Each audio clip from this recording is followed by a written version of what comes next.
അങ്ങനെ ഒരു വടക്കൻ വീരഗാഥ എന്ന ചിത്രത്തിൻ്റെ 4-ാം ദിവസത്തെ ഏറ്റവും പ്രധാനപ്പെട്ട Kerala box office collection updation ഇപ്പോൾ ലഭിച്ചിട്ടുണ്ട്. ആ ഒരു അപ്ഡേഷനാണ് ഇന്നൊരു വീഡിയോ ഭാഗത്ത്. വീഡിയോയിലേക്ക് വരുമ്പോൾ വീഡിയോ ലൈക്ക് ചെയ്യുക, ചാനൽ സബ്സ്ക്രൈബ് ചെയ്യുക. ഈ വരുന്ന ഫെബ്രുവരി മാസം അങ്ങോട്ട് ധാരാളം ചിത്രങ്ങൾ OTT റിലീസ് ചെയ്യും. ചാനൽ ഭാഗം പരിശോധിച്ചാൽ നിങ്ങൾക്ക് കാണാൻ വേണ്ടി സാധിക്കുന്നതായിരിക്കും. സുരേഷ് ഗോപി, മാധവി മമ്മൂട്ടി എന്നൊക്കെ പ്രധാന കഥാപാത്രങ്ങളായെത്തി ഫെബ്രുവരി 7-ാം തീയതി തിയേറ്ററുകളിൽ വീണ്ടും 4Kയിലൂടെ റിലീസ് ചെയ്ത ചിത്രമായിരുന്നു ഒരു വടക്കൻ വീരഗാഥ.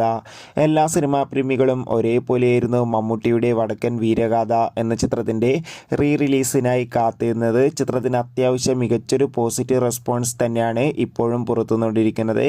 അതുകൊണ്ട് തന്നെ 4-ാം ദിവസമായി ഇന്ന് മാത്രം ചിത്രത്തിന് ഏകദേശം 5 ലക്ഷത്തിൻ്റെ അടുത്ത് വരെങ്കിലും കേരളത്തിൽ നിന്ന് കളക്ഷൻ സ്വന്തമാക്കാൻ വേണ്ടി സാധിക്കുമെന്നാണ് ട്രാക്കിംഗ് റിപ്പോർട്ടുകൾ സൂചിപ്പിക്കുന്നത്. എന്തായാലും ഒരു വടക്കൻ വീരഗാഥ എന്ന ചിത്രത്തിൻ്റെ ഒഫീഷ്യൽ കളക്ഷൻ റിപ്പോർട്ടിനായി കാത്തിരിക്കാം. ചിത്രം കണ്ടവരുടെ അഭിപ്രായം കൂടി കമൻറ്റ് ചെയ്യും.